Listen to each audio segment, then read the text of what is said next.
That's your favorite song? 9 minutes past the 8 o'clock hour on this warm Monday night in Dominica. Good evening, everyone. Near and far, wherever you are. Always our pleasure to be here on a Monday night to bring you the In the Spotlight radio show, your favorite radio show, named by the Sun newspaper as the best radio program for 2019. Thank you for that again, Mr. Ian Jackson and Mr. Charles James. We work hard and we know we deserve it. We have dynamic guests, guests who motivate, guests who inspire, guests who cheer on others, guests who provide guidance. We had quite a good one last week in the person of Kareem Geist. And as I said, you know, I knew Kareem as a person. We worked together as a colleague. He was my boss at one point in time. And I knew him to be a good talker. You know, he speaks well and all of that. But I didn't know that Kareem was as deep as he was, you know, last week on the program. And I really did appreciate, you know, all what you shared, the guidance you provided, the offer to help others. And I continue to wish you well in your business endeavors. Kareem Geist, thank you again for being a wonderful guest last week Monday. I just want to give you a little heads up, you know, before we get into our program tonight. You know, today was a bit of a sad afternoon for me. You know, the latter part of the day was a bit sad, and I actually shed tears twice, you know, in one day today. And it is not because, you know, anyone hurt me or anything like that. I teared up because, you know, I found out, you know, that a former colleague and friend, you know, has been diagnosed with cancer. And I had not known. I was very much surprised at the news when I received it today from another coworker, and then I called another former coworker to confirm. And, you know, I messaged the person and I shared some words of comfort and encouragement and so on, and I just started to cry. You know, I had to call my good friend at Cable Wireless, my dear friend Daniel, and, you know, I just, you know, had to share with him, you know, that I felt so broken about the news I'd heard about that particular friend. Those of you with social media, if you go on my page, you will see, that is the Ferdinand Frampton page, you will see a GoFundMe for that individual. And if you can support, please support. If you are not able to support, at least share it so somebody else can have access to it, to be able to share it. So that touched me a bit today. And then I know you all might say Ferdinand is doing a lot of programs on cancer, but cancer seems to be the most prevalent thing right now. And so last month was Prostate Cancer Awareness Month, but this month is Cancer Awareness Month. So I had Monsignor John Lewis last month, where he spoke about his prostate cancer experience. He's a survivor. And then the Dominica Cancer Society had to provide me with a guest for Cancer Awareness Month this month. That person will be on next week. So hopefully tomorrow morning you should see the video of the person. But I was again just taken aback. I had no clue that that person was in fact a cancer survivor.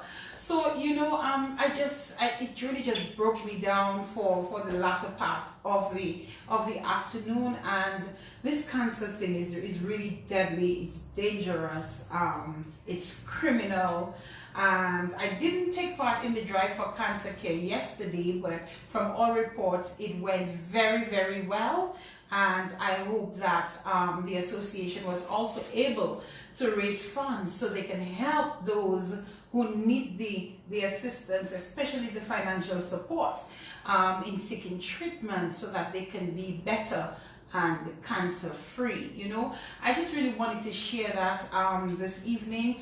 Again, you know, the message continues to be that you need to do your preliminary tests, your exams annually, do your mammograms, do whatever it is that you need to do that can give you an early reading, that you can do what you need to do, which can prevent it from getting to a much dire stage that you probably may not be in a position to recover from. So I just wanted to start off this evening and to talk about that, and to just let you know next week's guest is actually a breast cancer survivor.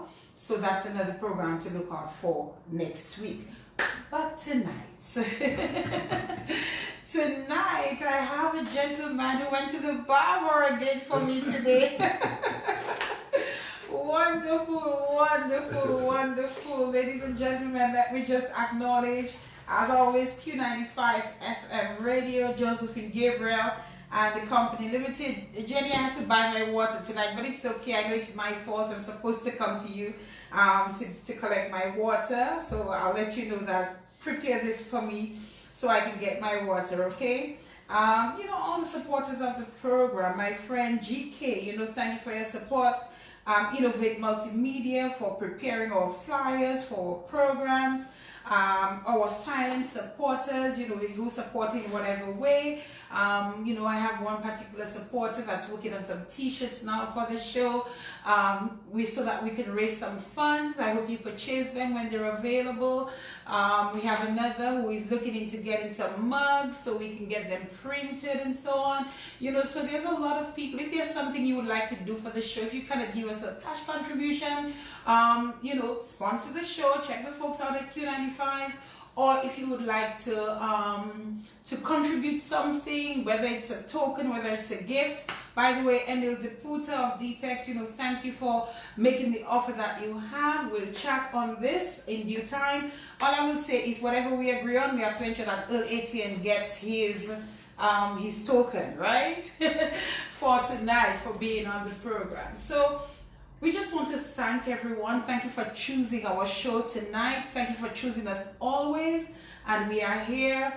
Our program is different. You know, it is the type of program that inspires, it motivates, it guides, you know. To be honest with you, tonight I didn't feel the spirit, you know, to be here because for some reason I was just saddened by the news today. And it just broke me down a bit. But you know, I know I have to be here to do this for you, and so here I am, and so is my guest, Mr. Artist Extraordinaire. Earl Ettienne is in the studios. He actually said to me this evening that he can't remember the last time specifically that he was in the studios. So you know what, Earl, good evening to you. Good evening, Philina, and good evening to the listeners of Q95. It's a pleasure viewing and listening this evening. It is a pleasure to have you, Earl. You know, I felt really good a while ago. You know, I just blushed a little when you said to me, you've not been in a studio in a long time, and here it is. But you have me working, cutting my beard. Yes. So you've gone to the barber twice for me so far. I visited you, what, 2 Saturdays ago? Yeah. I visited Earl, and when I spoke to him this Saturday morning, you know, I had to visit the art asylum. And he said, you know, I'm just going to the barber, you know, I'm just going to shape up a little and so on and so forth. I said, awesome, miss. And then here he is again tonight, and I can tell he went to the barber again. Looking sharp. Looking sharp. Everybody said, "My Earl, you are getting younger." Yes, you look good, Earl. You look good. Thank you. I don't believe you've already retired. Yes, I'm enjoying my retirement now for 3 years. You really? Yes. Is it good? Is it Very, very good. Good life, good life. Retirement is good life. I'm one of the most happiest men. I'm happy because to hear that. I do what I love. You have to share some of that happiness with the audience tonight. So Earl, let me just allow you to say good evening to everyone, and if there's anybody in particular you would like to shout out as we start off. Good evening to my wife, Ettienne. Yes, I met her. She is the one who have me on my toes, working hard, give me the most appreciation that a husband could get. And the wider audience and viewers. And the wider audience. All right. Well, thank you again for being here. We appreciate it greatly. Persons like you have such amazing, incredible experiences to share with us, with the audience. And you know, I know you're just gonna relax. Look at you, your arms full. And, I'm trying to do my best for that. and It's my best, yes. you're ready to go, Earl. Before we start talking about you, you actually have an exhibition which Presently. is on right now. I did a beautiful video with you. Quite a nice bit of And views. we got a lot of responses. Really? Yes. Oh. Okay. So, what does Earl owe me for that? A painting? All right, Earl. I have an open heart. I love to give. You love to give. Yes. I see. You get more in return. That is so true. Yeah. So very, very true. So that exhibition is actually on right now Till mid-October. till mid-October, and we're going to talk about it a little bit later on in the program as well, because we want everybody to come to check out that Just pop into exhibition. the asylum. Just pop into the art asylum and come in to see. But we have to get to know the person who is here with us, Okay. in studios tonight. And Earl, we're just gonna have a good time. We're just going to laugh. We have a little fun. I don't want to do any more crying for today. So let's keep the crying. No crying. I think I'm always jovial. I Yes. think it will. That will help me. Help Yes, you out. yes. It will ricochet on me. It will bounce back on me like Teflon. That's what I want it to do. All right. So let us get to know a bit about you.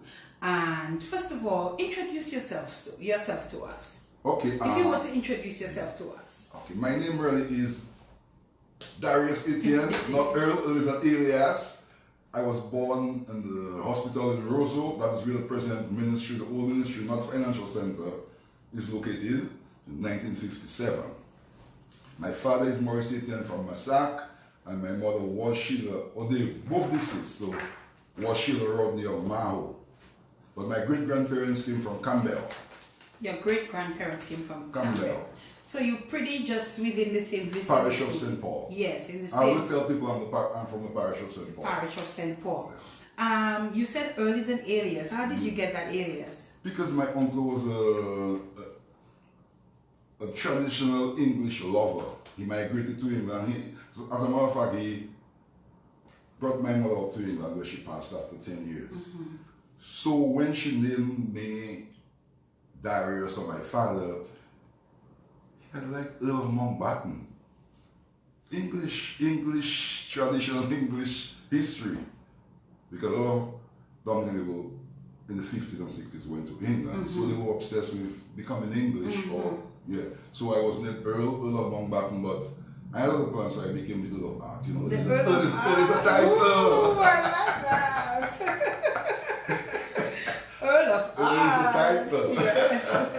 So you just continued using Earl then? Yes, until my father died in 16 years ago, I realized, boy, all legal things is Darius. All your legal documents are Darius. Yeah. But you went as Earl Ettienne, which is what we know you as. Everyone in Dominica, How do you sign your paintings? Ettienne.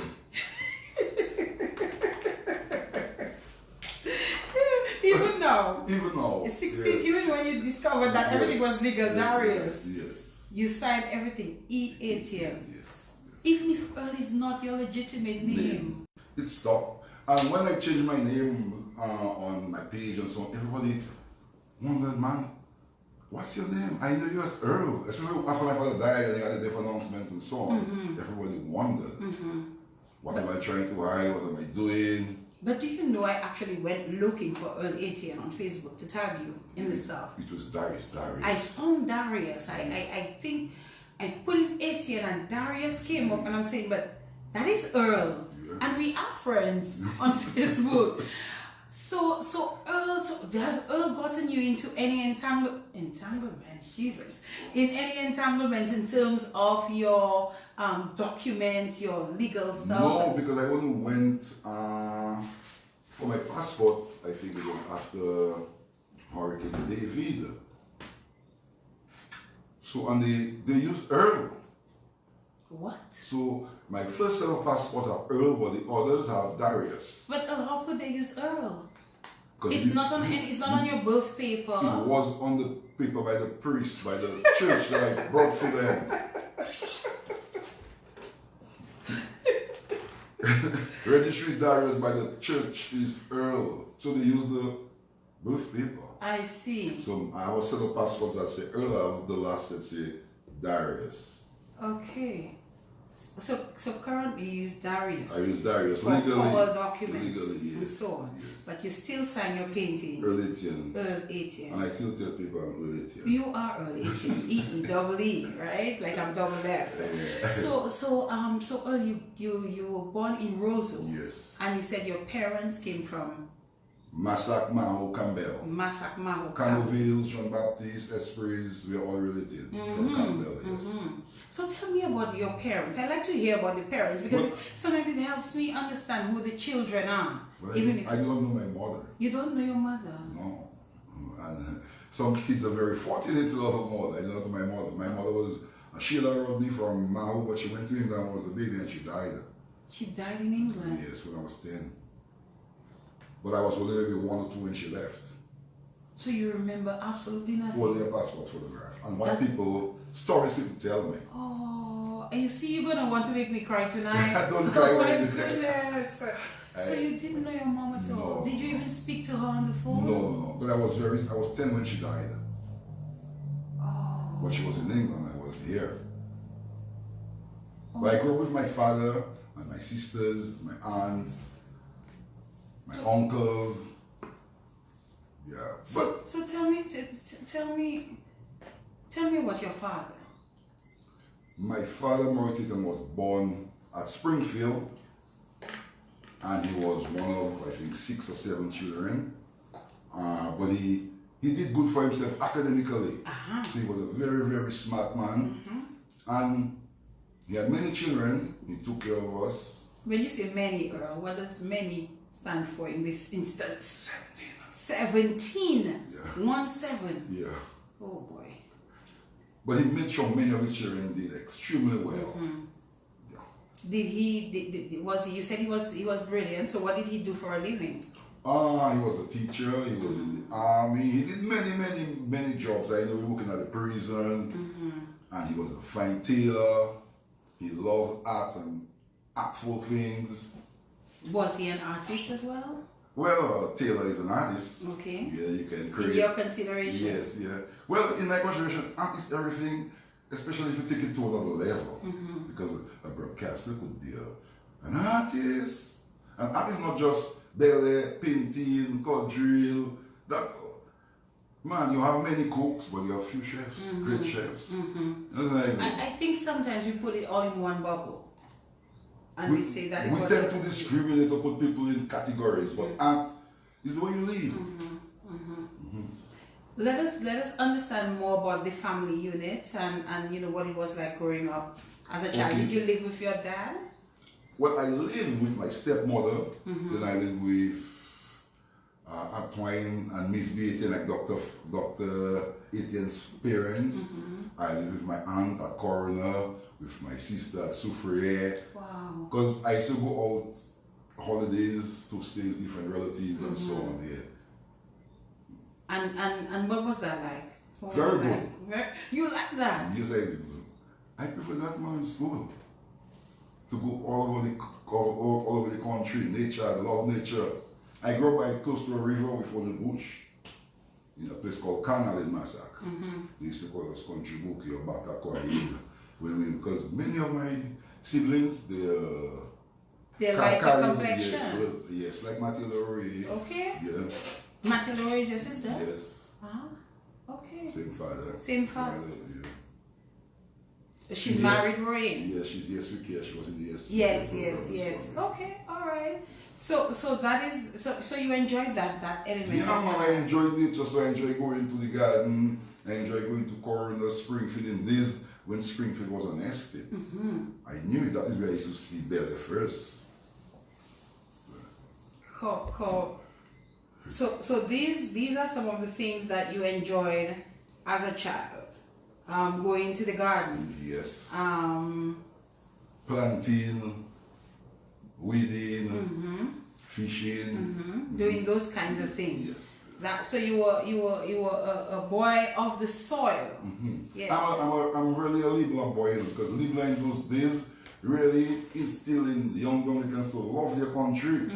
So we loved everything about Dominica in those days. And you're making reference to E.O. Liblan. Yes, because I was a Liblan boy. In my days, that man was strong.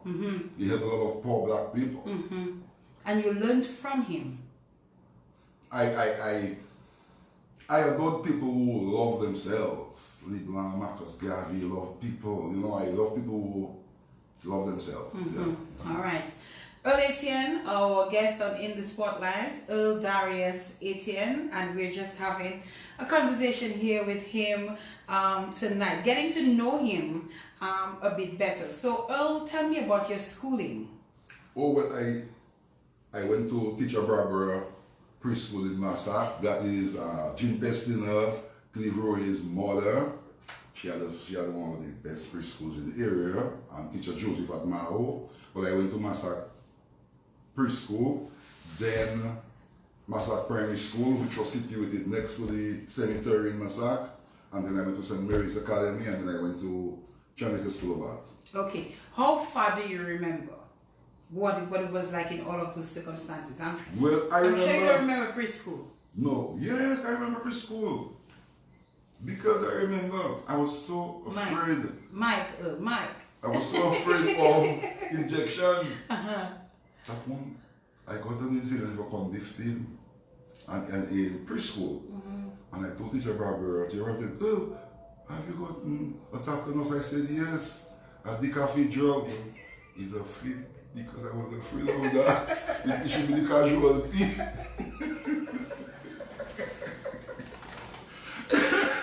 You told the teacher that you got a tetanus. I was a young boy. Yes. I was a little boy. I told her, yes. But 5 years? Yes, 4 years? Yes, preschool. But preschool. It's at the cathedral. At the cathedral. Patela Pierce, tetanus. So obviously she knew once you said cathedral that something was wrong. So they called my bigger sister Rosie, and they took me to the casualty. And you remember that? I remember that. Because certain things you forget, but certain things stay on your mind forever. Did you get the tetanus? Of course, it hurts. It hurts. It hurts. I remember that even today. Big man like you. You don't like injections. I don't think there's many people who like injections. I've learned to accept it, that it is a part of life, and if I need to get better, I need to take the injection, but it's not the best of experiences with injections. No. Not the best of experiences at all. So you do remember something from preschool? And I remember from primary school that I loved to draw. My cousin and a great friend, Cody Stevens and Jerome Julian, we would do competitions among ourselves, because there was always Friday when all the students would leave the class, because it was art day and sports day. So most of them would go outside and play, but we would stay and do competitions among ourselves. And we won a lot of Christmas cards competition in those days at school. What would you get for your prize?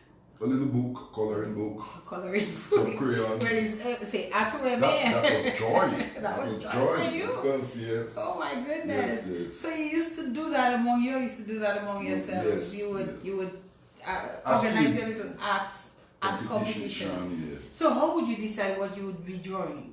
Somebody would say, draw anything. Oh, you would draw anything. Who would be the judge? The teacher? Among ourselves. We didn't let the teacher get involved. Among yourselves, you would decide? Yes, you would see which one had brighter. Or we asking the students, we still do that, We will not write the names, but we ask all the students to come and. So the popular one is what the students love. I see you all had a strategy. Still today. Still, even today. Yeah, we do that. Even today. When I teach other kids, I do that. So you can see and you ask them to explain. Good stuff. Yes. Good stuff. So that was the primary school experience. Yes. That is one of the things.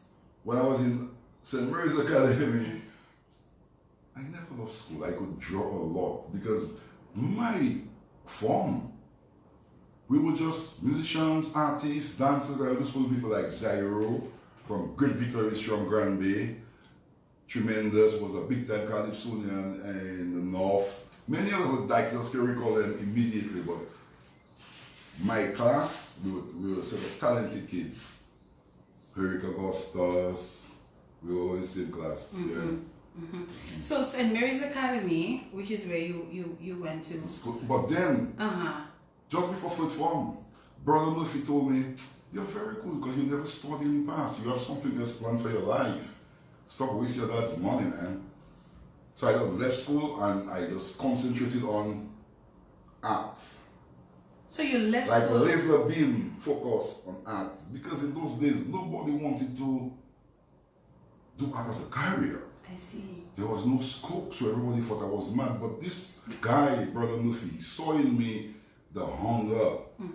Because to do something that you love is you have to be very hungry. Those days, no money, no support.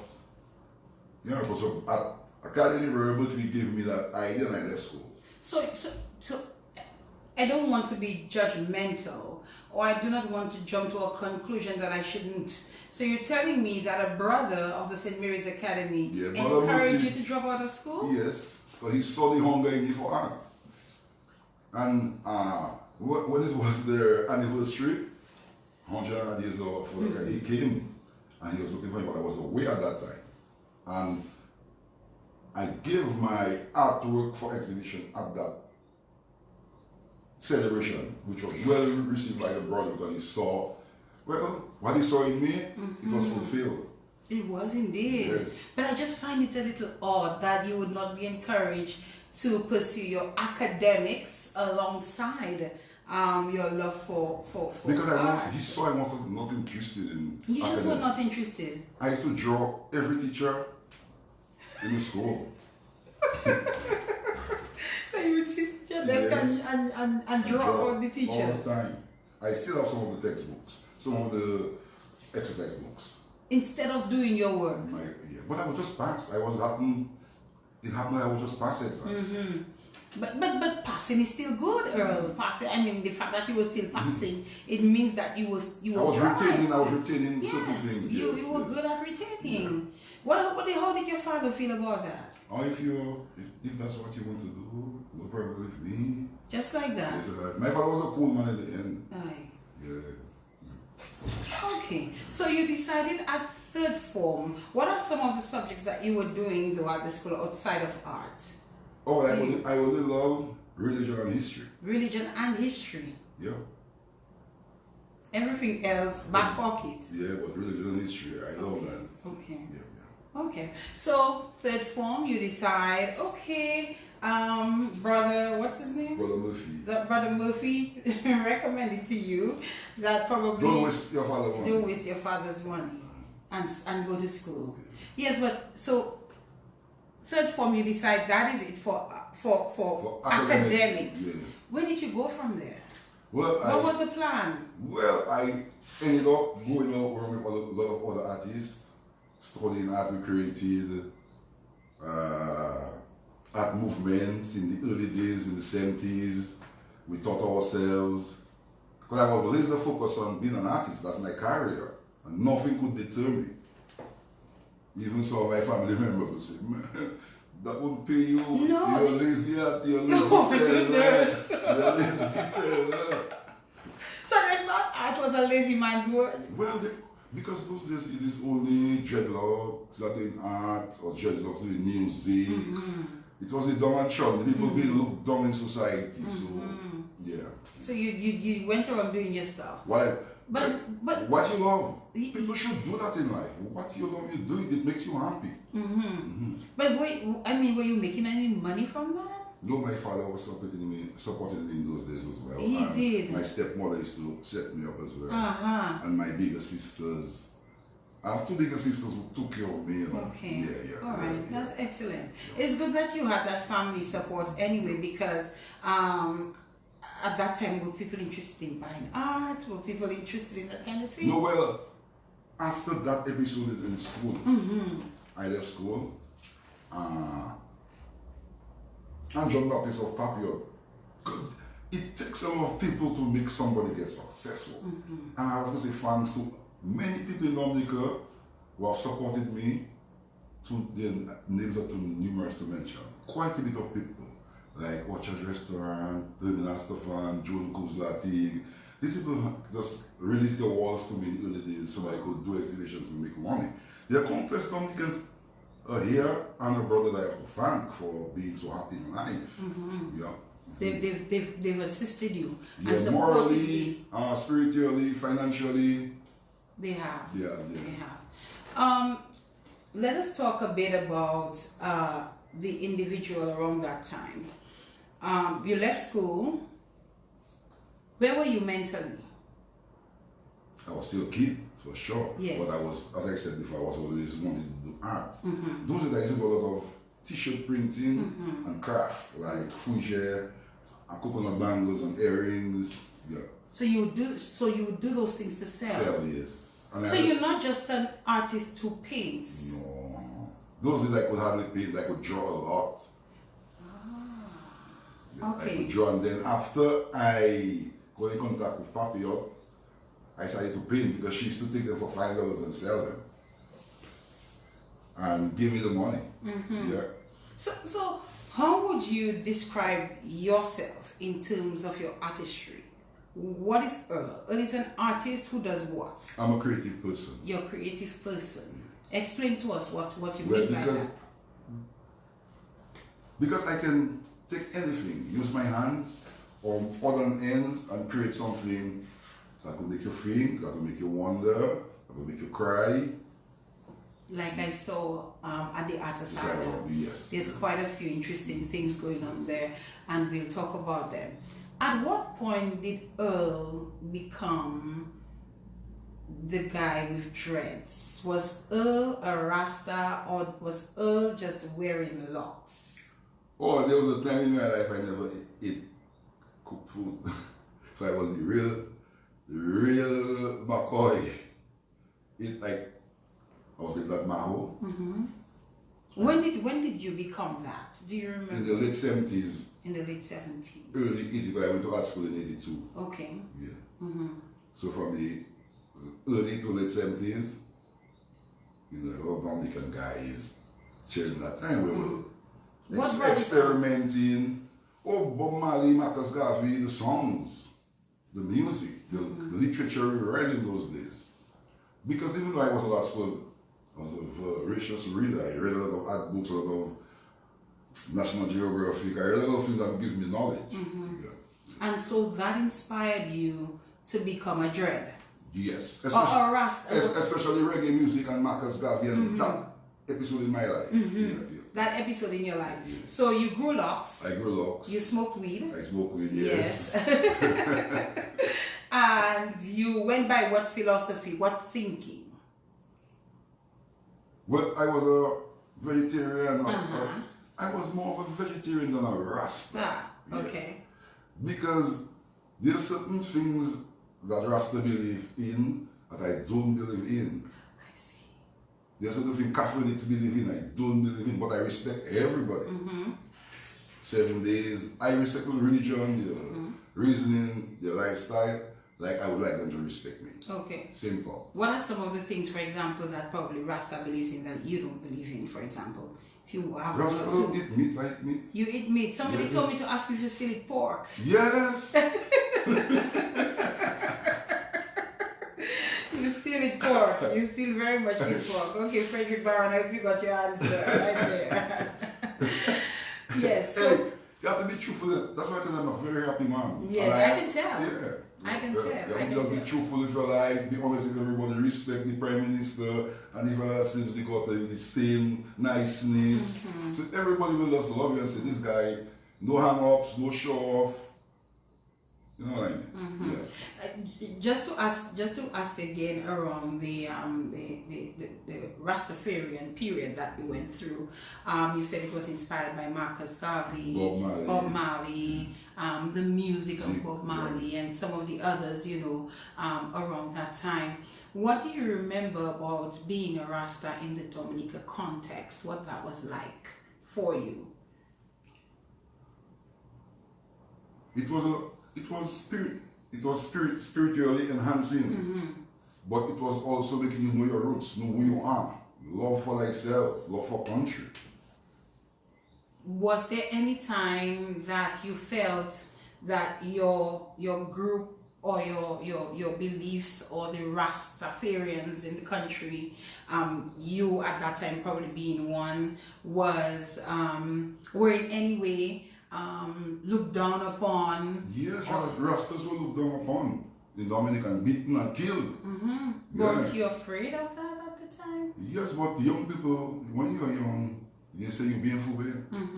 So you take crazy chances that when you're not out, you don't even think about. You don't take those kind of chances. Okay.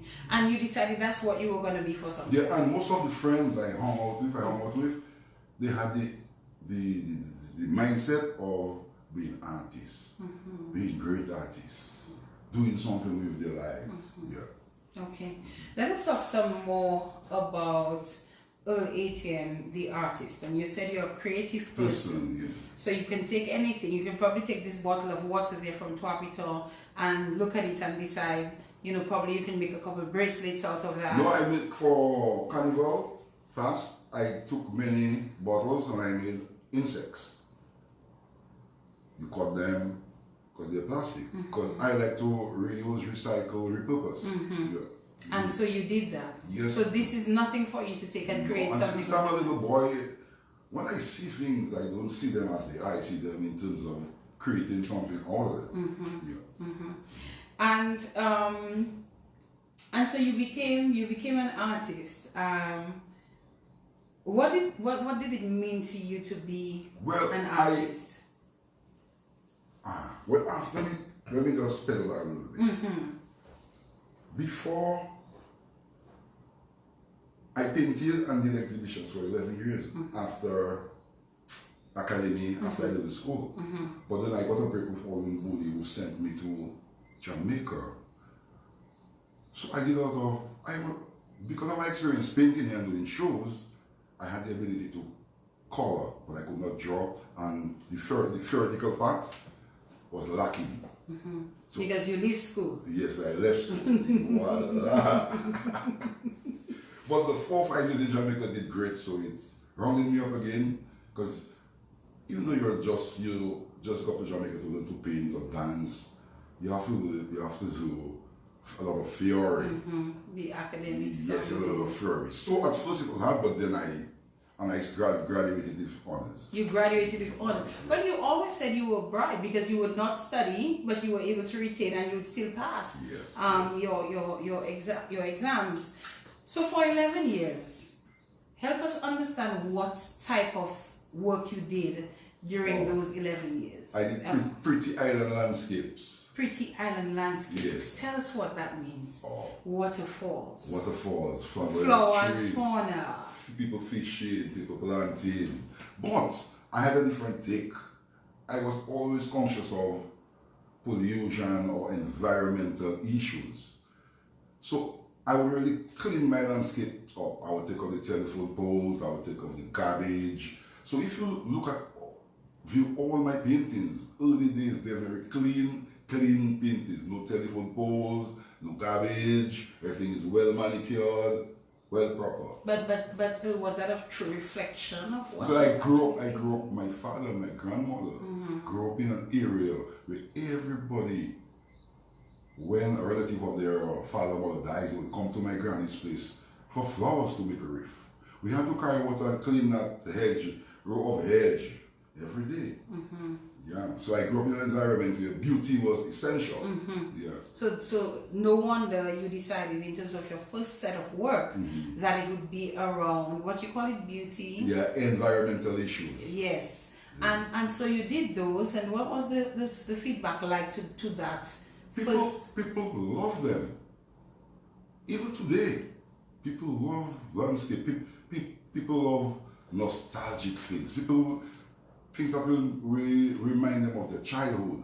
Because many people will tell me, well, I want an old house. I grew up in a boot.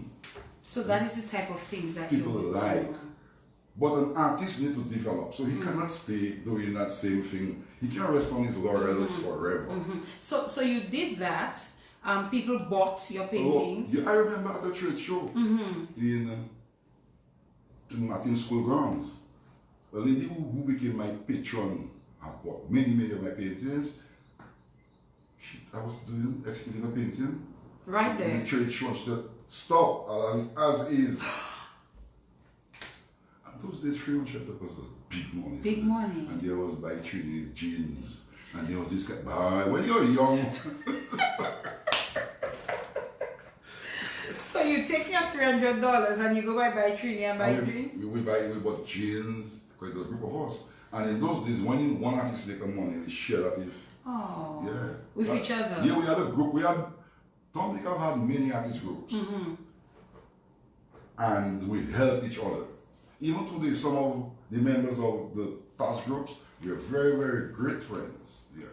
Okay. So that particular trade show, you're live doing a painting, and this lady says, just stop. At what stage was it though, Earl? It was 1979. No, at what stage were you in the painting? Just before I went to art school. You did that just before you went to art school. I'm talking about when, so she came and she saw you painting. Well, it was almost finished. At what point were you? Almost finished. And what is it you were painting? I was painting Rufus Esprit, broken down shot after Maria. Not Maria, David. David. Yeah. And the lady decided she wanted it just I think like that. she still got it in her possession. In her collection. Yeah. She have a collection of art, and some of your stuff is in there. Yes. $300. Which would probably be about what, 3,000 today? Maybe 30,000. Maybe 30,000 today. And you go and buy some pairs of jeans. Jeans, and those days we had pro kids. And, you know, we were young, man. We were young, we would share the money around, lying around, man. And just enjoy life. Yes. So you went through the phase of painting landscapes and the beautiful Dominican. Yeah. Yes, all of that. And after a while, you decided. No, I went to art school. That's when you left. After that, you went to art school. Okay. And going to art school, you experiment. You do a lot of experimentation. They give you the space to explore, to create new things, and that is where I developed the smoke technique by sheer accident. Sheer accident? Sheer accident. Tell me about the smoke technique. I was in the graphic department. Because when you go to art, when you go to school, you rotate. Like I did graphics, jewelry, textile, but I specialize in painting. So you experiment a lot. And in doing the graphics, in the graphics department, we were doing printing, which entails intaglio, acids, and so on. And soot from a jug, a bullseye. But in the copper and zinc plate, I soiled the ceiling. The big light bulb was brown. So I forgot the assignment. And that is how I found it. And that smoke technique, I'm known everywhere for that. Smoke technique. Yes. So how does the smoke technique work? It's really carbon. The carbon, hot air rises. I create the carbon, and it attaches itself to any surface. But if you had stayed in school, you'd be a scientist? Possibly?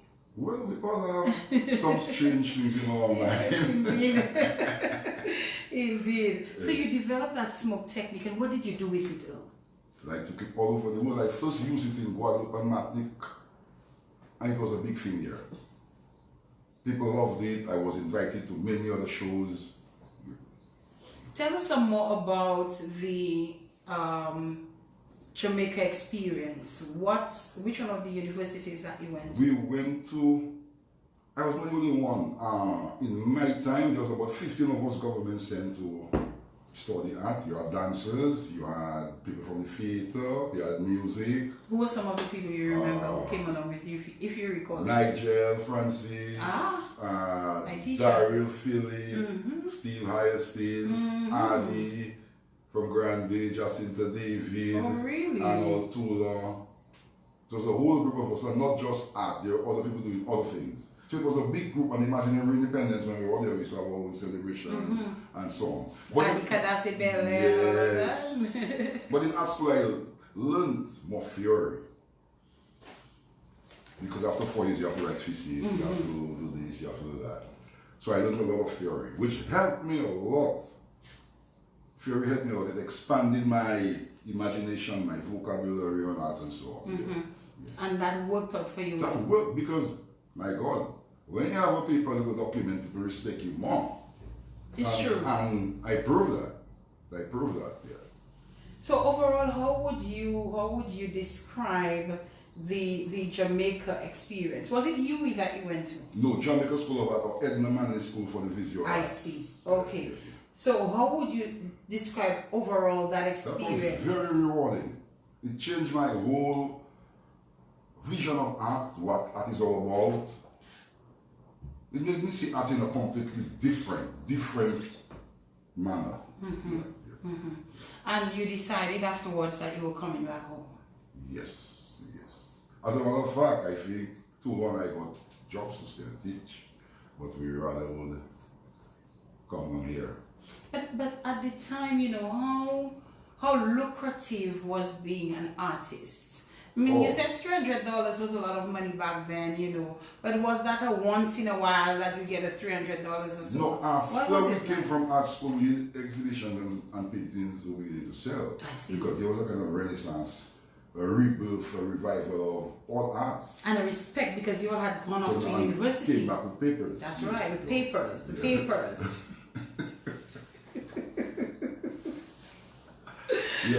Yeah, and then after art school, we stayed about 10 years without a job. And I had to migrate. But I kept on painting and doing my annual exhibitions. And in '95, 10 years. Yes, 10 years. Without you could get a job. Yes. But what would you do with that art degree? Well, you could teach. You could be a curator. You could be a professor. So how could you not get a job? Because even today, although we have come a long way, but even today, heritage and culture is not really on the front burner. Maybe because there are the more pressing demands in society. But we need to respect our heritage and culture. And that is for another show. Yes, that's for another show. Yeah. So you came back and couldn't get a job for 10 years. Outside of your exhibitions that you did, how did you survive? How did you make a living? Was it sufficient? Because remember, I could do various things. Print t-shirt, carve, do backdrops, do set designs. Like I've done a lot of, many people maybe will not know, but there are many sets that I've done for Cicero Singers, for Kubuli, for Cultural Division, for billboards, so that paid as well. Although minimal, but it did. So you were able to survive, yes. For the 10 years. Yes. Probably not being able to live a lavish life. But artists don't need to live a lavish life. Artists only need to be happy. Is it? Yeah. Because you cannot go nowhere with the material thing. You know? The material thing has to stay here. You have to treat everybody with respect and love, and then you want the happiest human being. So you were fine. Yeah. You were doing okay. Yeah. Enough to survive. Yes. So 10 years not getting a job. Were you trying actively, Earl, to get a job? No, because I live good with my little art. Because remember, I'm not a materialistic fella. So wait, was it by choice then you didn't work? No, if I had gotten a job, I would have worked because I would love to impact my knowledge with other people, which I did when I joined the Cultural Division. But it was just not forthcoming. It was not. And we tried. We wrote applications, we tried. You tried. We tried. And after a while, did you just give up? Give up. As I Forget it. Heritage and culture, we Dominicans need to, because our architecture, our precious buildings, everything, we need to reconsider such things. So after being unemployed, technically, for that period of time, what happened 10 years later? Well, I got a job working in the Cultural Division. How did that come about? Oh, well, there was a lady who was the cultural officer of art in those days, and she had. Do you remember? Yes, no names called. Oh, no names called. Look like I was I tell her, make you happy. Yes, she was supposed to do an art exhibition which never came through. Okay. Visitors came and there was no place on the wall. So Miss Christian told me that I would do something with them. So I agreed. And I stayed there till I retired a couple of years ago. Oh, so you almost came in as a substitute? Yes. For something else that did not work out? Yes. How prepared were you to be able Well prepared. How much time did you have? No time. No time. Did you already have work that you could Well, I always have work. I always have work. And if you come to my home, I came to your home. Yes, you can see a lot of work. Because even at school, when Anotto and I would get assignments, we would never do one piece. I see. We would do various pieces. We had all these other students who put their one piece on the wall. We waited late for us to take the whole room. Mm-hmm. Yeah. Okay. So you got that gig. Yes. And then things just blossomed. I traveled the world. I represented Dominica many times all over the world, Europe, America, Caribbean, Carfest, all art shows, regional great art shows I've been there. Mm-hmm. But from listening to you, I'm getting the impression that you're not a show-off fella. You know, in terms you said you've done work, backdrops, billboards, all those kinds of things. Yes, and recently I've been doing all the costume designs and building with Thunderbirds. For the past 7 years, and we have been winning. So you're the type, I guess you said artists live minimal lives and so on. So I presume for you, the whole hullabaloo and I'm a background guy. Yes, I suspected that. I'm happy you decided not to stay in the background and come on in the spotlight tonight. Let's take a break. We're chatting with Earl, Ettienne. It is 9:01, the time in the studios. This is the In the Spotlight radio show. Our guest, Earl Darius, Earl Ettienne. Don't know how Earl ended up on a passport as a legal name, but anyway. I have the proof. We're coming right back. The time in our studios is 9:01. I'm happy I could get this gentleman away from his home and into the studios to share with us tonight about his life as an artist, as a Rasta man as well, you know. We're learning, yes, he still enjoys some good pork. Keep it locked. We're coming right back right after this. In the Spotlight on Q95 FM every Monday night from 8 p.m. In the Spotlight. Yeah, man. We have many shows, you know. Because a group of us were we worked a lot in the 90s, but many of them migrated. Somebody asked me to show that to you. In politics, religion, sports, business, music, culture, media. That's my work. Yeah, that. That's my work from at school. It's still looking bright and they just took a photograph and sent it to you. Yes, somebody sent that to It's me. looking like brand new. Margaret Goldie. No restrictions. In Jamaica. In Dominica. Will also spotlight interesting topics, Yeah, issues, that and was done in 1982 for like. 1982. Yes. on Q95 FM radio. That is every night from 2 1982. p.m. Very nice, man. She must send me a photograph. I haven't got that. Okay. In the spotlight on Q95 FM radio every night from 8 p.m. In the spotlight, featuring people from all walks of Dominican life, spotlighting their triumphs and tragedies, dreams, hopes, aspirations. What's one of your favorite Bob Marley songs? Touching the human and personal side. Religion, sports, business, music, culture, Stiff legged fool. getting to know our fathers, public servants, youth, and the ordinary Dominican. Listen to their stories. No limitations, no restrictions, no holds barred. In the spotlight will also spotlight interesting topics, issues, and relevant situations. Don't miss In the Spotlight on Q95 FM radio every Monday night from 3 p.m.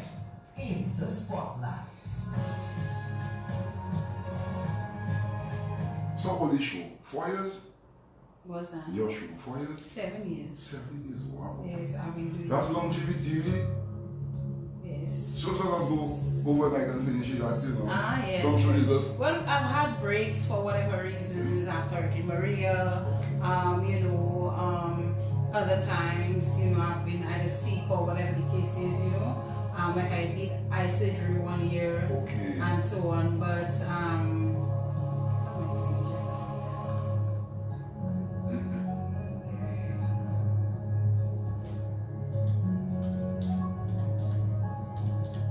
and my fans get very upset When you're not there. when I am not there. They get very, very, very.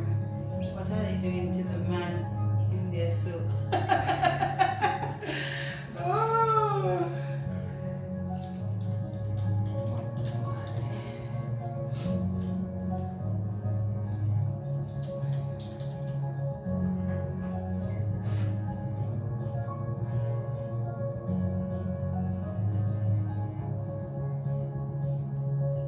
Favorites of our guest in studios,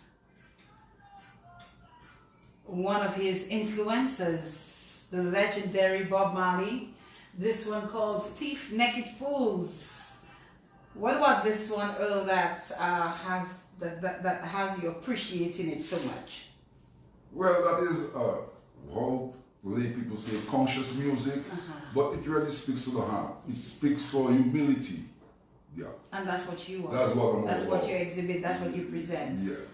As an individual and as an artist, and that is the music of Bob Marley. Is that what you listen to most times? What other than Well, that? I listen to a wide variety of music: jazz, soul, reggae, classic calypso, rock and roll, country music. I just love music, and especially Dominican music, but not the boom boom music. The good music like the older generation music. So you don't like bouillon? I like bouillon, Oh, you like bouillon. especially when there's no lyrics to it. No lyrics, and that music is festive and nice. That's what you like. But there's too much slackness and such things in that young people music. Uh-huh. I like the rhythm, I like the niceness. When it comes to the lyrics, it's What would you got like a to see language. them? What would you like to see them do with the lyrics of bouillon? Consciousness. Bring a little more consciousness into the And bouillon. music that can uplift one's soul, that can make you change your life. And you think we can do that? We with can bouillon? do that. We can do that. Because look at what the music of Exile 1, the music of Bob Marley have done to me. Music of Exile when the early days were very conscious. No travail moyen. No travail. Yes. And right now we have Black Consciousness Movement, we have Black Lives Matter. These people have been doing these things long ago. It's just because we're in a crisis in America, people, because, for another program again, there's not enough black consciousness in the Caribbean. Okay. Yeah, we take it for granted that we have paradise, but people will come and take away paradise. But how do we get more conscious in terms of our blackness in the Caribbean, in terms of what you're saying? Teach history. History. Everything is yet to be taught. But from ever was a little boy, we get Nancy stories from our mother country, which is South Africa. Africa is our mother country, but we get in the cow jump over the moon. We have to teach our people, love your rivers, man, don't throw garbage. Instead of teaching them things about England, teach them don't throw garbage in the rivers. Teach them use your own food, stop importing poison. So you think we need to move away from that? Of course. And more. So Self-reliance. Self-reliance. You think we need to get Yeah, there? man, we have lost our track. So that brings me, as you're talking about that, what comes to mind is the Creole language as well. We're not straying, we're just still along the lines of culture and, that kind of thing. The Creole language you've heard for a very long time should be taught in schools. Is that something you believe could help us to get closer to that black consciousness that we're talking about? And when I was a young boy, as I said, in the blood days, they taught us all those things. Appreciation for people, appreciation for your country, for the elders. We don't have that anymore. Okay, So we were discussing at the time your thoughts on getting a little bit more into the Black consciousness of our Caribbean. How do we do that in terms of, I know we mentioned, for example, just a while ago, the Creole language in schools. You mentioned not teaching us about the cow jumped over the moon and so on. How more can we do this? Especially with our young people too. Let us focus a little bit. Make your first of all point. But how do we get the young people involved? There is a lot of Caribbean islands that they're too individualistic. We have to think of the region as one people. Because recently there's an ad saying this country is there and this country will come to this country. We have to get united. We have been taught to hate ourselves, to fight among ourselves.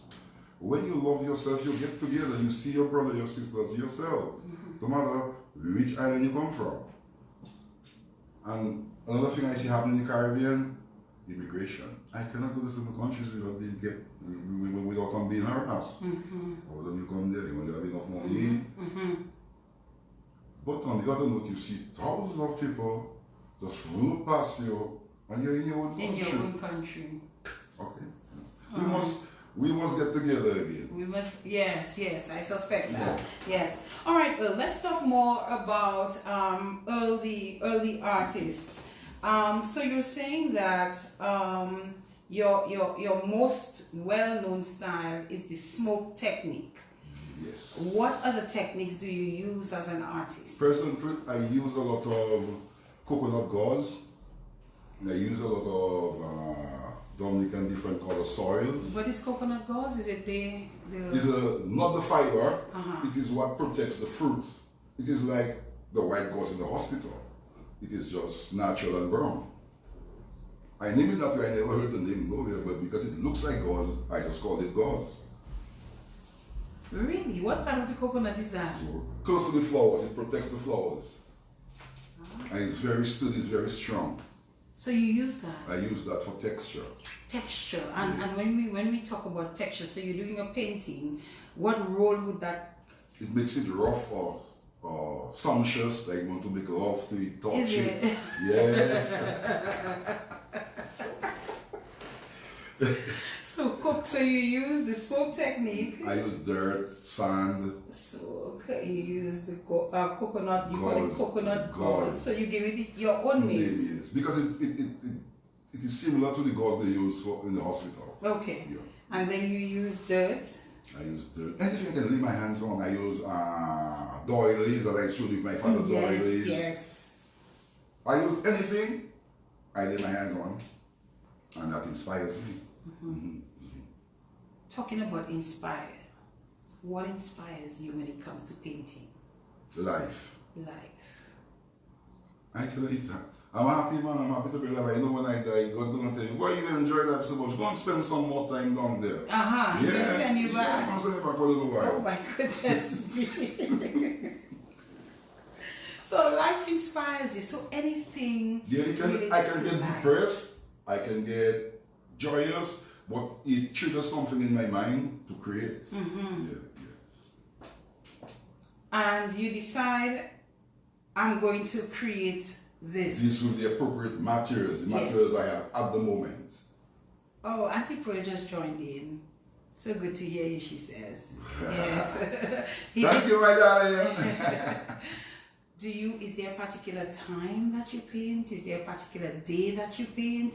Is there a time that you take a rest? How does it work? Is there a day that you say, listen, I'm not painting on this day? How do you organize yourself to paint? Well, as I said, when I'm inspired, I paint. But sometimes I paint for months, continuously, then I stop. Like I'm not painting in about a month. Is that so? Yes, because I have other things doing. Okay. I plant. I weed, I cook, I do craft, I do things for children, I do a lot of school assignments. I would expect so. At my home. Yes, I would expect I do a lot of schools. I help a lot of people. I don't know about most, but I help a lot of people. Clearly not. You're not a boastful fellow. Secret, I can help people. Yes. Yeah. I get praises because people give me a lot of things. Imagine over the past year, I've gotten tons of material. People just give me materials. Or, oh, my husband used to paint and he's still paint. So I say, I'll give you a little thing for that. Like, you'll pay you the full amount. Right. So a lot of people give me things. Yeah. Okay. Yeah, so that's just a blessing. Yes. When you're blessed and you give, tenfold it comes back to you. So people find you. Yeah, people find in me. in Jimit. Yes. At the Art Asylum. Yes. Asylum, and they come and they ask Offer you me, to help you with homework. Good, yeah. My child needs to do that. Can I bring him or her? And you help. I help. Your somebody has something they want to give to you. They just come visit in, you yeah. and they give it to you. And that's That's life, man. That's the life. Before, people had no money, they shared things. Mm-hmm. So sometimes you take kind if somebody doesn't have cash, depending on what it is. Yeah, it is, yes. Depending on what it is. And I give a lot of gifts. You do? Yeah, I give associations, things for them to raffle. Yes. Like I heard you saying something about the cancer, I could give you a painting for you to raise some funds. Oh my goodness, Yvonne, did you hear that? Yeah. Earl Ettienne is committing to give you a painting, so you could raffle to make some money. The people need it, Earl. There's a lot of people who don't have the money. When this cancer thing creeps up and you have no money to get the treatment and so on, it can be It's difficult. Terrible, yeah. It can be Oh, difficult. well, I tell them, I always say, man, I'm a strange guy. Because when you have no money, no food, no clothes, no medication, that is hell on earth, man. Hell. Yes. When you have no place to sleep, no food, no clothes, no loving care, that is hell. It is. All right, let us talk a bit more about this lovely place that you have in Jimit. It's called the Art Asylum. Why the Art Asylum? Somebody says, ask you that. Because, what is the Art Asylum? A place where they put mad people. I'm a madman.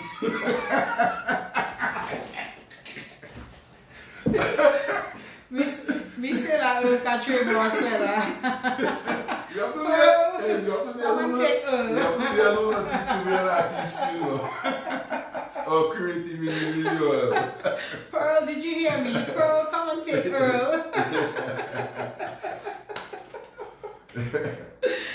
So it's the Art Asylum and it's at your home. Yes. It's at your home.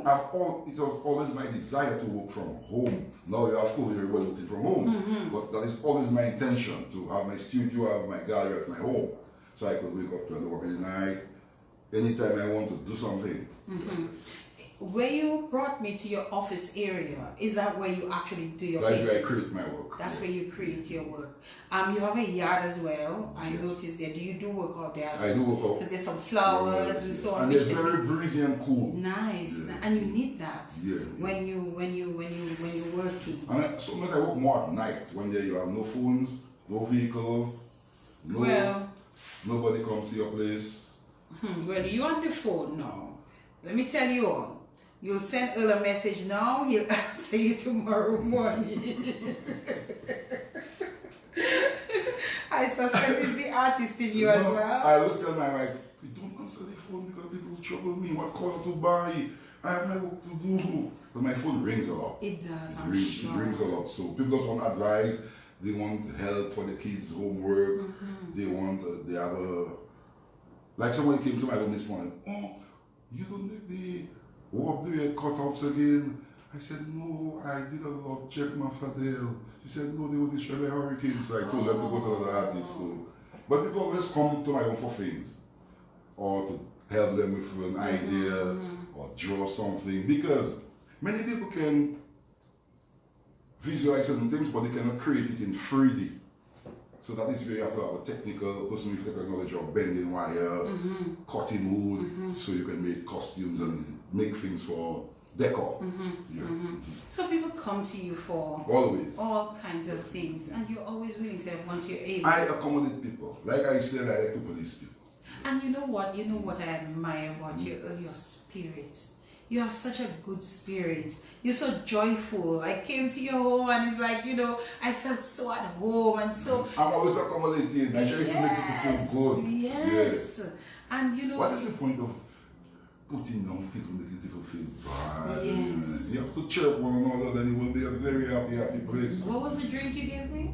Turmeric, ginger, with a touch of lime. Wasn't there passion fruit too? There was passion fruit in it as well, yes. There was passion fruit in it Hey, as well. I remember that. I call it an exotic Caribbean fruit drink. Is that your making? I created it with my own hands. With your own hands. Have you created any other Well, special drinks? I experiment a lot. A lot. A lot with food, with drink. Because you have to have a palate to get my, as I told you, I don't rest on my laurels. So if I create something nice today, don't expect to get it tomorrow. Maybe Ulmok every way. But this time I want my palate to taste some food. But you cook as well? Yes, I cook. You cook. I cook. What's your favorite things to cook? Oh, I like veggies, I like steamed fish, I like soups. Yes, but I really enjoy veggies and steam or grilled fish. Yeah, with a touch of a little ground provision. Do you do most of the cooking at your home? Well, we separate, we share it. You share it. Or we work together. I see. Yeah. So wife might cook on Sunday, Earl might cook on Saturday. Or we can cook this at the same time. You prepare this, I prepare that. Uh-huh. Yeah. Oh, that's awesome. Yes, that's good. That's really good, Earl. So one comes to your art asylum and it's your home. Where are you? Are you upstairs in terms of the living area? I'm usually in the studio. No, the setup of the place. Oh, well, downstairs is the workshop, but the entire house is the art gallery. The entire house is the art Because gallery. if you see, I have a lot of Dominican, is vernacular is the word? Well, Dominican things, like old cabinets, all kinds of old things you chairs, have in there. old irons, old mortars. So where's your living space? Oh, I have 2 little bedrooms. That is the living space. And that's it for That's you? it. The entire house is an art gallery. It is indeed, because I went down the stairs and then back up the stairs. And I have this refreshing pool. Yes, it's like a little waterfall and Yes. so on. So let's talk about what happens there. What happens in that little space that you brought me, that you refer to as your office, your working area? Or my cathedral, my church. Yes, cathedral. You remember what you tell this school teacher in preschool? It's cathedral, you go and get it. So for Auntie Pearl, who tuned in late. Auntie Pearl, at 5 or 4 years old, he got cut by a corned beef can. And when he was asked if he got an injection for the tetanus, he said yes, he got it at the cathedral. He meant to say casualty, so they catch him lying. A fib. Yes, Earl. So, what happens in that space in terms of creativity? Well, I conceptualize first. You have to have your concepts, which may take a second or a day or 3 years. For instance, the present exhibition at the Art Asylum, it took me 3 years to complete the bulk of the work. Right. But there are other works that came from long before. Because as I told you, the present work is on the environment, the destruction of the environment, whether it is man-made or it is natural. Go ahead. And how do you decide, why are you thinking, how do you decide what works of yours you keep and what you sell? I would love to keep all my work, but I have to leave. I love all my work, but I have to leave. So once the price is right, I will sell the work. As I told you, I cannot go to my grave for anything. Right, correct. So the money is just a medium or something to help you along the way. You have to eat, you have to pay, you have to help other people. But how do you decide? I need to keep this piece because I need to keep this piece because. When a piece is very, very, very popular and people ask for me to sell it to them quick, because there are certain paintings, I had a painting from 2006, and it's because a certain person wanted it, I gave it to them as a gift for his child, so the son, the one died. Andrew, yes, he came here, he was here. Yes. Do you do replicas of your work? No, it is not ethical. It is not ethical to do paintings twice. You can do a body of work, you can do different versions, but you cannot try to replicate a painting. It is just unethical. You can have a print made, because right now there's canvas printing, what they call glitches. and so on. But you cannot try to repeat a painting. But can you? Would you be able to do? No, because you always come to work in a different mood, a different frame of mind. You're never the same way every day. True. True. So you would not even bother attempt to? Yes, I tell people no, I don't direct. Okay. You want, I could give you a print, but I would not try even attempt to create the painting again. Yeah. What is the difference between the original and the prints? Oh, the print, 300 people might have it, and it is sometimes not as good as the original, but the original is only one person. It's only one person owns the original. But you can use that original to create many copies, not by hand, but mechanically. Okay. Yeah. All right, I get you. So let us talk about what's in that. What are the pieces that are forming part of this art asylum? Why the exhibition in the first case? Well, why did you decide to put an exhibition? It's because of our environment. You can see what Maria did, but you can also see what we are doing. I'm not just saying other people, what we are doing, because I don't want to blame other people. With all the Dominicans, it affects all of us. The rivers are being depleted. The sea, the coral, is being smaller we've sealed because of a lot of mining. The trees are being chopped down, even though Maria did damage. Prior to Maria, people would go to the forest or close to the river and just chop trees. So we must think about them things. That is our heritage. That is what we have to live for great-grandchildren. So is that your way of trying to bring that message across? Yes, because once upon a time there were many shows at Ross, art shows. And in traversing up and down, I was up at Corleone, there used to be huge redfish. After a while that stopped because of the silver mining, and the fishermen were complaining. So I created a painting called Wounds. Before Blessing Pibobo, I had this idea of calling the devastation of our environment wounds, because it really is a sore. And this ex-dean from Ross, Dr. Rios, when he came visiting the same art asylum, his wife loved that painting. So she told me I could do an entire painting with concerns about the environment. Did you? Yes, that is what is on today. So it took me many years to do up with 3 or 4 pieces. What you mean you could do an entire exhibition? Yes. And then after Maria, the floodgates were open. Yes. So I did about 50, 40 pieces after Maria of Blessed Pibobo, which is on Tell the show. them what that means, Blessed Pibobo is trauma and wounds. Trauma and wounds. And there's a lot of medical connotations or usage trying to replicate stitches, gauze. Instead of blood, I put green because Maria and some of us, we strip the greens of the environment. Yeah. So many of the things are called stripping the greens. We are destroying our environment. Yeah. And you're saying that is what we're doing right now? Yes. Outside of what natural disasters may have done and probably may still do. And people just throw garbage. Man, it is heartbreaking when you travel up and down our roadways, man, to see the amount of garbage people just dump. It's heartbreaking. Sometimes I want to cry and I always get angry and make noise, especially in a group of us. Sometimes it gets emotional. You can deal with that. Yeah. Tell us about some of the actual pieces that you have at the exhibition. Well, as I said, I have stripping the greens where you find a lot of because that night of Maria, the water was not white or blue as usual. It was brown and green, but I saw it. So I did a lot of running flows of streams with the leaves. It is no longer water, it is leaves. I also have the impact where you find a lot of broken trees, but in semi-abstract form. I have landslides, I have devastated buildings, but they are not like pretty pictures.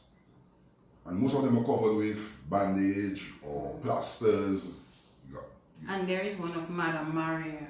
Yes, there's one of Madame Maria, or when she stretched forth her hands, is really the title of this piece. But it has been rewarded, and many people came. Some Cubs, some Brownies, and a few pieces have been sold, which I'm thanking the buyers in these hard times for even purchasing art. You're also exhibiting work of some of your friends. Oh yes, it's part of it is part of my collection, and I've always been encouraging and helping young artists. So I buy young artists' work, I buy the elder artists' work. So I have quite a good collection of other Dominican works. So as people buy your own works, you also I help, support yes. I help younger artists. So who are some of the others that you're featuring I have at your exhibition? I work of Kelly, Darius David. Wait, Kelly is from Virgin Lane. Okay. The late Darius David was from Pottersville. Okay, he's there? Yes. Okay. I have from the young ones, I have Chase Lawrence, I have Shadrach Burton, his brother, Shadrach Burton. I have a few pieces from Lowell Roy, who is my nephew. Okay. Yes.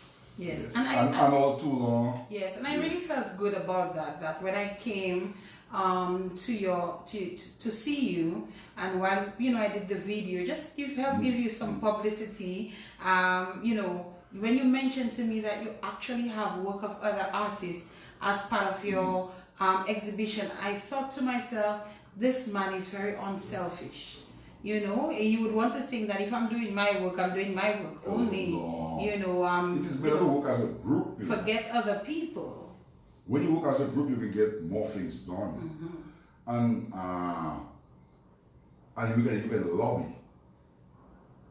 A group can have power, an individual is not anything. I understand. Because I know in the late 70s, early 80s, the Dominic Artists Association and the Dominic Artists Guild, we said the piece of what is happening today, because we lobbied and we cried. Even if most of members of that group, we helped to renovate and clean the old mill in the earlier stages, like Christian George. That is your work? No, that looks like Jomo George. Yes, Jomo, he's in Canada. Yes, that is Jomo in Canada. Okay. They're sending me. That is Jomo George from artwork. Next to he lived once next to the police station. Okay. Police headquarters in So Roseau. this is not you. This is somebody else. Jomo George in Canada. Okay. All right. Okay. But I have a wide knowledge of other Dominican people's artists. works, So anytime I see it, I know exactly. You know their style. Yes, you know who it is. Yes. So I remember you also saying to me that you're hoping that you all can do something else. Yes. Probably, for the independence. Because of the response, on the opening night there was a group of artists who visited and talk, they say here, talk. Vibes Real vibes. So we decided to do something for the independence celebrations this year, which will be about the third week in October.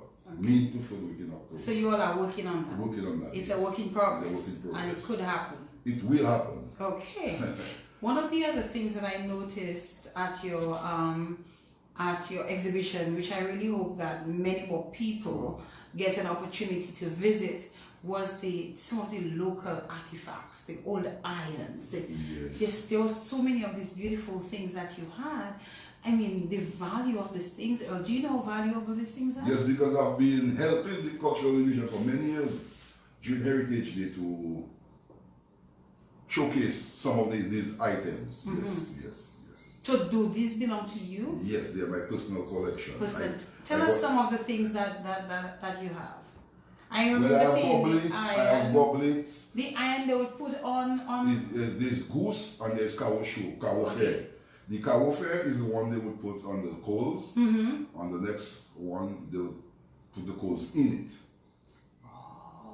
And there's also the the well-to-do people before, they never use coals and so on, so they would have a paraffin or kerosene lamp to put their goose and then wipe it with wax and clean it and then use it.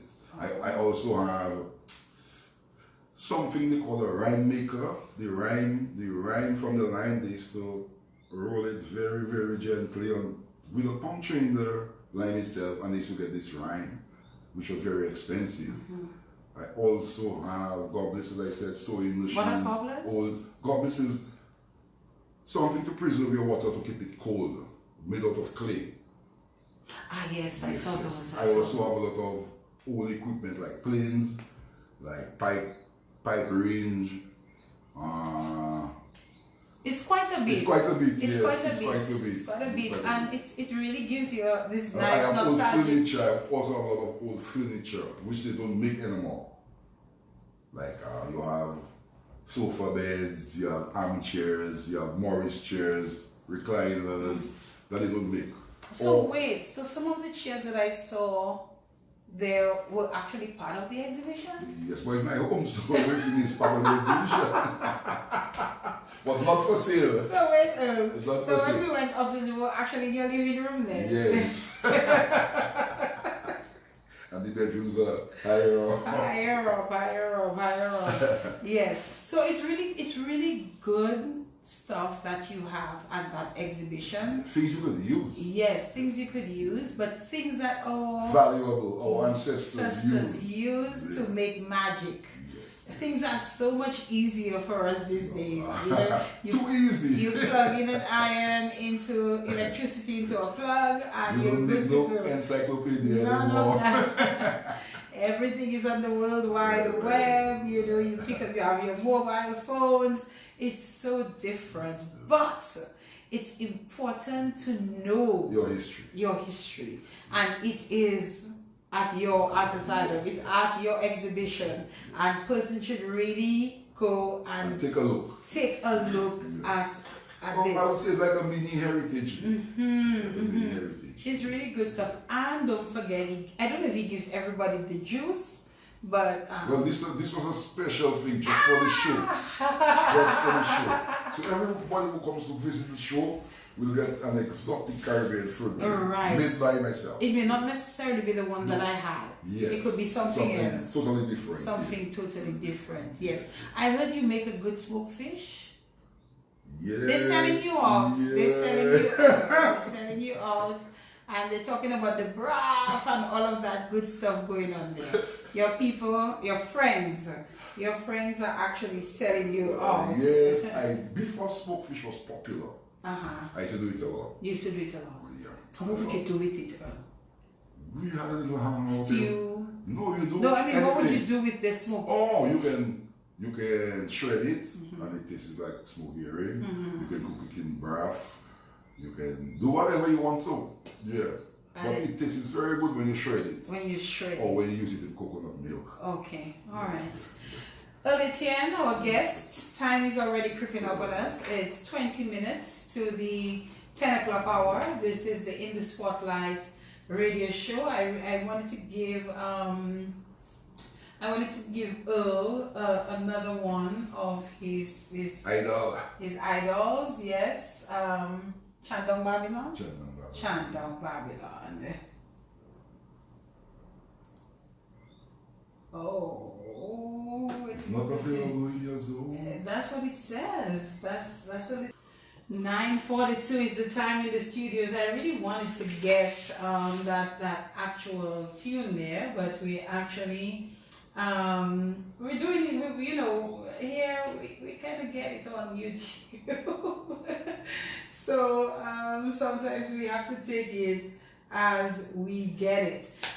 18 minutes to the hour of 10 o'clock, and we're having, somebody said, you know what, Earl pull up like he's on the block, and that's what I want. when somebody is so comfortable and you can feel like you can just have a conversation with them, I think that's just beautiful. He reintroduced me to the smoked fish, and now that's a staple for me. I shred it, and it's delicious. That's what. Dr. Wade, good evening to you. Hope you're doing well. Oh, yeah. Yes. Yes. Oh, in terms of the younger artists who are coming up today, what's your views on their style?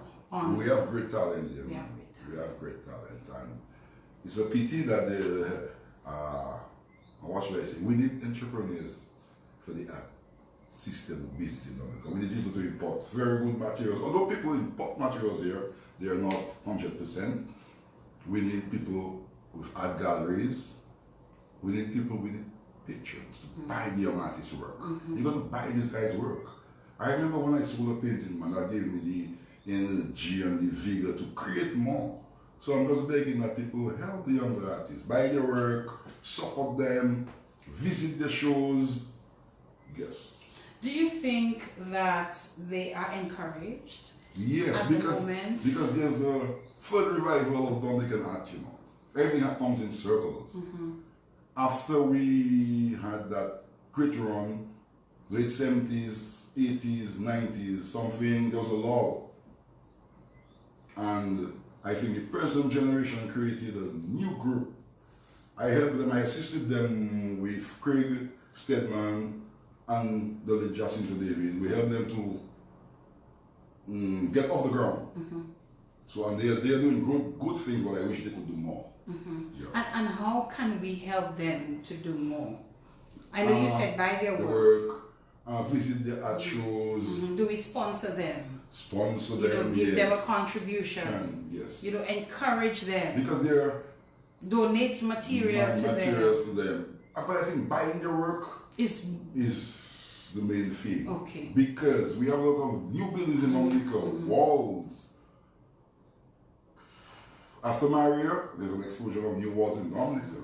Even though the money is small, the population could help artists and stop saying, oh, the artists are too expensive, but you're buying a $90,000 car, which will not increase in value, but the art will increase in value.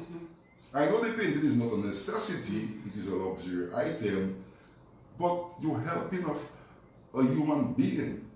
You're helping someone else. Somebody to make a living, Yeah. to provide for Or their for family. the family. Yes, Voila. yes. You got it, my dear. I You tell got you, it. I tell you, right? Yeah. So do you think that by purchasing the art, especially of the young people, their yeah. artwork, do you think that puts the stamp on it, you know, to make them Feel appreciated and their work is something of value.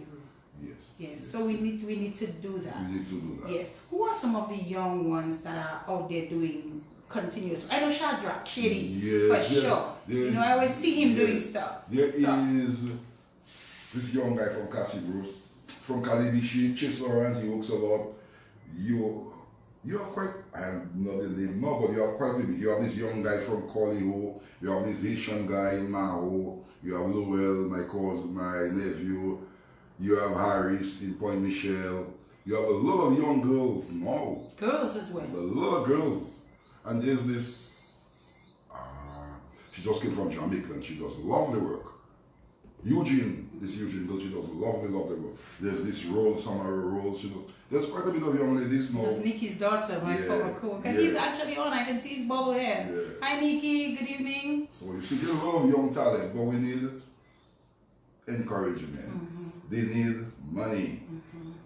They need studio space. Because there are a lot of things happening out there that we're not hearing about in Dominica. That's why I'm saying the Art Association here now, they should expand and do more things. They're too dormant. Listen, they should have a show maybe like the Bajans.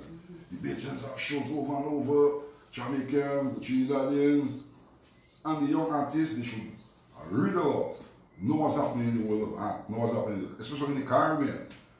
If not in the world, but in the Caribbean, because there's a lot of great things happening in film, in video, in dance, in sculpture, in modern media, just name it. There's a whole explosion of new things, but in Dominica we are not seeing that. We are always late. Maybe because we don't have the patrons to assist or to buy or the exposure. But you believe that these young people have great potential. Great talent. Great talent. All these young artists I've mentioned, they're super to me, but they need more exposure. And coming from you, I'm sure they must be very proud. In your biography, Earl, there is a phrase that says, a sentence that says, he avoids creating by styles or fads and does not inhibit his true feelings at the expense of the gatekeepers, critics, nor what galleries wants or sells. And I'll quote you here as saying, my main goal when creating or executing a project is pleasing myself, and I am extremely satisfied when the finished piece talks. Yes, it says something. Talk to us. Yes. Tell us what you mean by that. Well, as I said before, I just aim to please myself.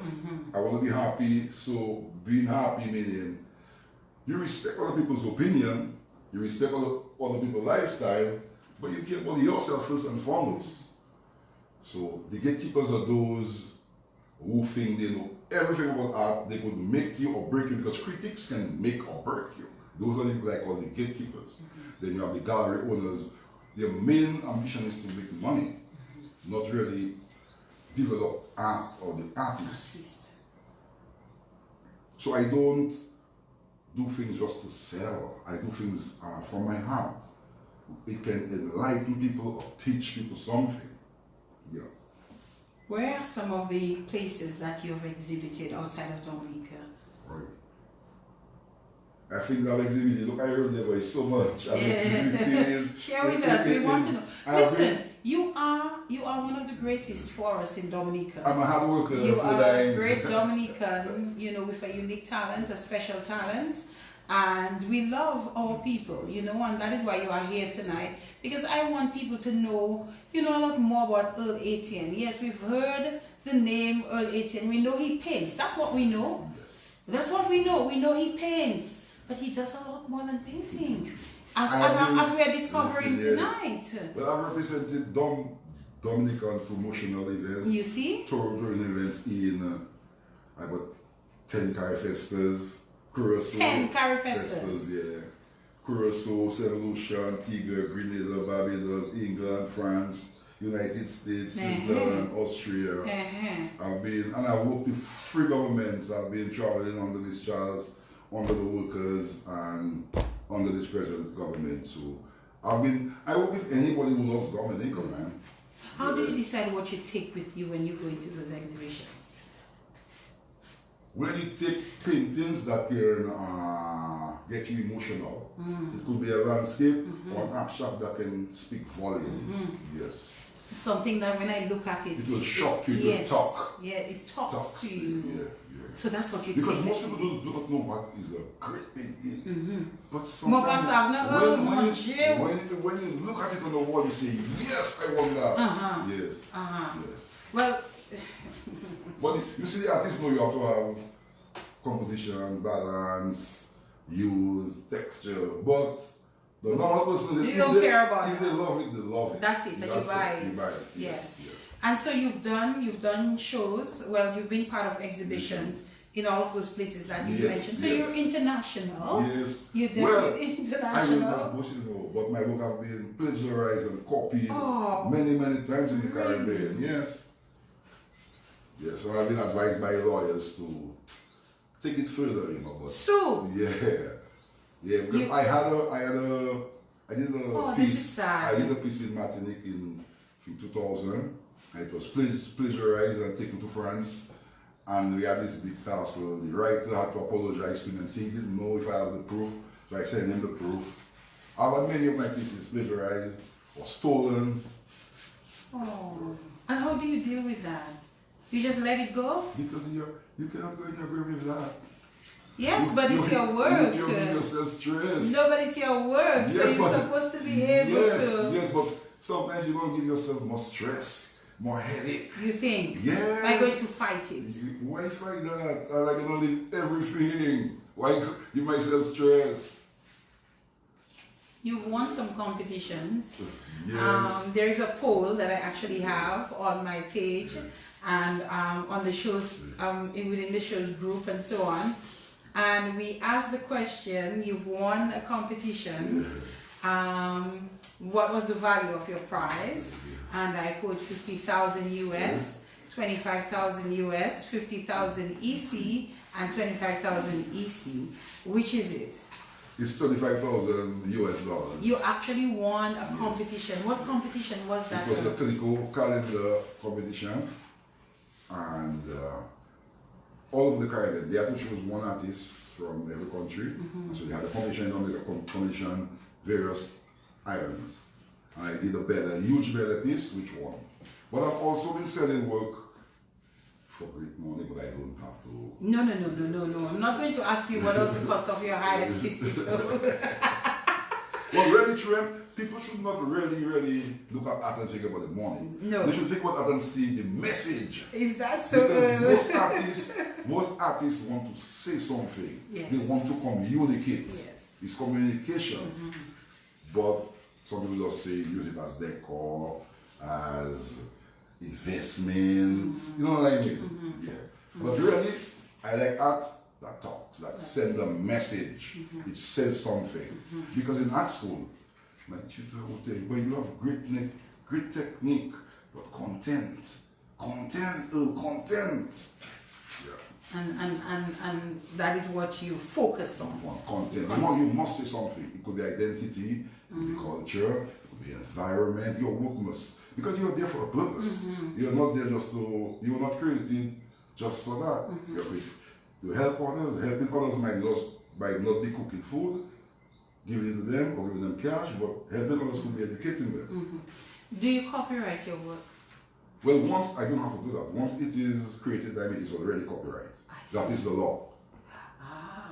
Once it is from your hands and you have proof, you can just record your work. How do you so somebody steals your work, right? How do you come and say you stole my work, you plagiarized my work? You have so proof. the proof is what? Your signature on the painting? No, a photograph of the creation of the work.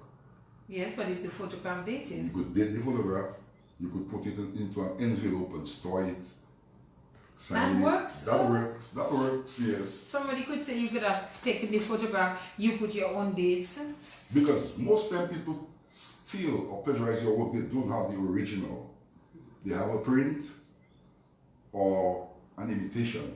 But artists like to retain your work. Okay. Like I have many slides and images from early 80s when I just started at Papillot.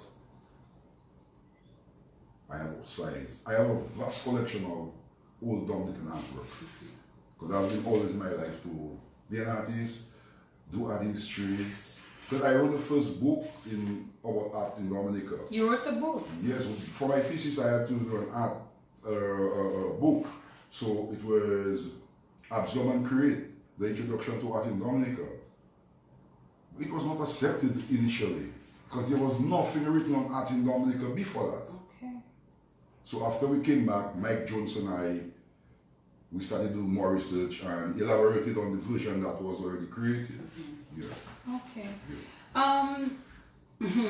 So, in terms of the work that you've done, you see all the time is just creeping up on us. Yes. What is your best piece in your mind you think you've ever done? Or Well, what is your favorite piece? Your favorite piece may not necessarily be your best piece in your view. Well, but I have two favorite pieces. You do? Yes. Yes. I have one, Rest in Peace, which is the banana Industry? the banana industry that the World Trade Organization killed and Bill Clinton and his people. They killed the banana industry in the Caribbean. So I did a piece in Matnik that I told that I was plagiarized and taken to France called Rest in Peace. It was a corpse made out of banana. Oh. Yes. And I have one, The Beginning and the End, which is Columbus's free ship turned into sharks devouring the Caribbean. Interesting. Work must tell a message, Your work must not be, you can do work for decor, but I think an artist have a role to play in society to teach, educate, or change things. Yeah. And do you think you do that? I'm very doing often that because I've changed the whole knowledge in Dominica of art can be a career. Before me, nobody thought of doing that. But I've struggled, but it paid off. Yes, yeah. you struggled. Yeah. But you're good now. And a lot of young people in Dominica now want to become creative individuals, so I'm very happy about that. You like that? I like that. I love that feeling. So your exhibition is on now. We want people to come to the exhibition and you remind them in your wrap-up comments. But beyond that, Earl, I mean, you're still a very young man. I'm 63. You're 63. Yeah. Just the white beard, really? Just the white beard, Earl. Other than that, the face looks young and bright. I work hard. You work hard. Yeah. Okay. So beyond the exhibition, what is in the future still for Earl Ettienne? Well, I have about 4 bodies of work that I've been conceptualizing for a long time. I don't have the time. So I'm just gonna work those bodies of work, and now and then I get commissions to do a landscape for somebody or portrait for somebody. So this is my next move now. Is I have so many commissions that I've not tackled for a while, which is mounting up. So I have to complete them, yes. and some of them I've already taken the people's cash. So I have to work. You have to deliver, Earl. You have to deliver. They'll stone you. I have to, yes. Yes. So that is what I plan, to work on my 4 bodies of work and to do commissions and help young artists as usual, do exhibitions, yes. What do you want to leave with us tonight, Earl Ettienne? Darius, Earl Ettienne. Oh, love yourself and love your country. Yes, that's it. That's simple. Love yourself and love your country. And for now, Earl Ettienne is a very happy man, very contented. With life, yes. With life, and nothing about worrying, or stress or material things. But I think, you know, and I'm probably not the only person who's going to say that, you should not let people get away with stealing your work or plagiarizing your work. Yeah, I know. You know, you should but not I don't let like them get stress. away. You don't like stress. I like stress. You like stress free. So we're going to Carnival Monday. Look my head Another thing I like food is Carnival. Sensei. Yes. Do you run Sensei? Every year. Every year. Do you create your own Sensei? Sensei? Yes. What did you do this for this year? I had a blue Sensei with a new styling to it. Okay. I made like a Chinese hat with the horns, but it was not a pants or a shirt, it was just a flowing Sensei. Like a dress? Yes. Okay, yes. And you enjoy that? I enjoy that, yes. Our culture seems to be, you know, at your heart. Yes, and it is why I say it is fluid, it is not stagnant, you know. It's fluid and there will be changes, but we must keep the traditional. We must keep the traditional, and that's important too. That's important. Keep the traditional. Oh, how do we do that? Culture and heritage is important. We seem to have forgotten that in this country. Keep the traditional. Keep the traditional. That's what you're living. We can have innovative things, but we need to keep the traditional. Okay. Well, Ettienne, your final comments as we wrap up the program for tonight. Okay, what can I say? I would just like to thank for Diana for having me here. My pleasure, I can tell I would you. like to thank all the people who have helped me in my life, who have given me the inspiration to paint more and more and more by buying my art, and Hannah Clarendon for supporting me every day, making sure I'm okay. Fantastic lady who gave me a nice break at Dex here. Oh. All the murals at Dex, I did them ages ago because of Hannah Clarendon. Yes. And she's buying my work and supporting me. That's why I said young artists need support. They need people like Hannah and other well-minded Dominicans to support the young artists. You can never tell, you can create a master by buying one work, because this will encourage him to create more, or her. It is said, do what you love and you never work a day in your life. Oh, is that the case for That's you? the case. Yeah. I'm happy. You're happy. Doing what I do. You're a happy man. I can see that, and I think you've made us smile so much on this program tonight, and I think we really do appreciate it. Thank you for being you, and thank you for being so awesome. Yeah. You know, you're an awesome guy. I think you're a great Dominican. You're a pioneer. Yes, very humble. We know that, very humble, and we love you dearly for that. Keep doing what you're doing, and again, let's encourage persons to come to the exhibition at Asylum. The exhibition is called Bless Ebi Bobo. Bless Ebi Bobo Wounds and Trauma, Environmental Concerns. All right. Open from 11 every day till, because I live there. You're right. Yes. So whenever they want to Whenever they come to visit. Yes. Thank you for that. That's a wrap on the In the Spotlight radio show for tonight. I had a fantastic time with Earl Ettienne, Darius Earl Ettienne that is, and I hope you did as well. Thank you so much to Earl, and thank you to the listeners, and thank you to all the viewers on social media who joined us for the program tonight. As I mentioned, next week, Monday, we will have a guest, a breast cancer survivor. And I know you all might say, well, last month you had a guest on cancer, and here you are again. Yes, because I think it is important. It is important. So until then, good night, everyone. Thank you for tuning in again. We'll see you next week, Monday, God willing. Thank you for that.